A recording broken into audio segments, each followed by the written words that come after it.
Range Rover just confirmed a fifth model in its lineup, and it looks nothing like any Range Rover before it. It's lower, longer, and sleeker than any SUV the brand has ever built, closer to a coupe than a traditional Range Rover. Inside, Range Rover has already shown the world something genuinely different: a cabin with almost no physical buttons at all. Underneath, it rides on an entirely new electric platform, purpose-built for this car. Range Rover is calling it the most technologically sophisticated model the brand has ever created. Here's everything currently known about the Range Rover GT. Range Rover has been unusually open about this car's silhouette, marking a clear departure from the brand's traditional upright SUV design.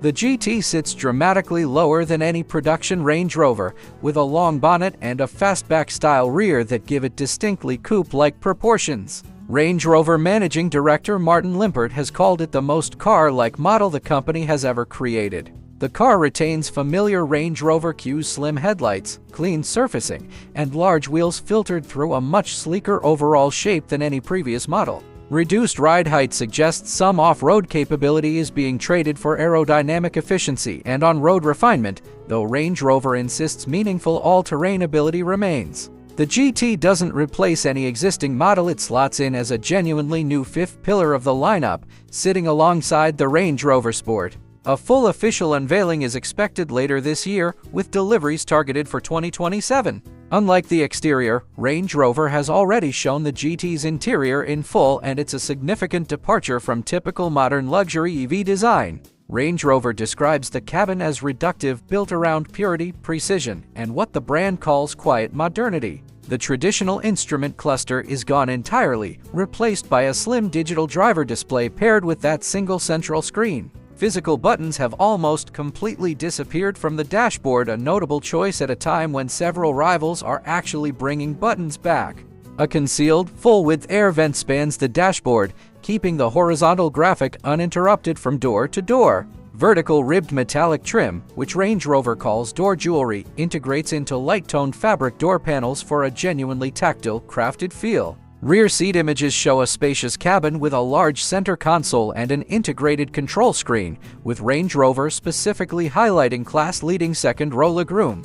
The GT is the first production model to ride on GEL's new Electrified Modular Architecture, a platform built from the ground up around battery electric power. A fully electric version will arrive first, though the platform is flexible enough to accommodate a hybrid powertrain later in the car's life cycle. Range Rover hasn't disclosed battery capacity, driving range, charging speeds, or power figures, though a dual-motor, four-wheel drive layout is considered likely. The lower, more aerodynamic body isn't just about looks, it's expected to directly improve real-world range and reduce wind noise at motorway speeds. Production will take place at GEL's Halewood plant in Merseyside, following a £500 million investment to build lines capable of producing both electric and combustion models. That local battery supply chain is set to be supported by GEL's own battery unit, which is scheduled to begin production the same year the GT launches. Range Rover is positioning the GT as the most technologically sophisticated model the brand has ever built,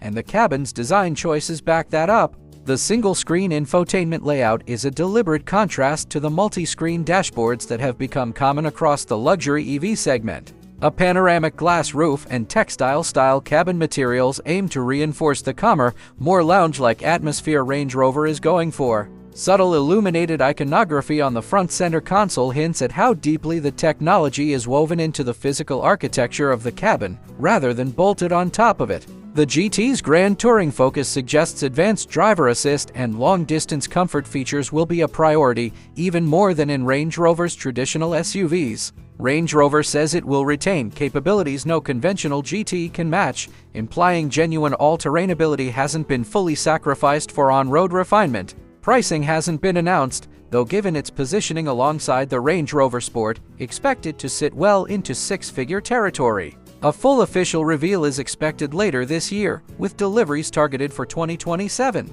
Full specifications, including range figures and final pricing, are expected closer to that official unveiling. That's everything currently known about the Range Rover GT. Let us know in the comments whether this more car-like direction is a smart evolution for Range Rover or a step too far from what the brand is known for. And subscribe for more upcoming car breakdowns.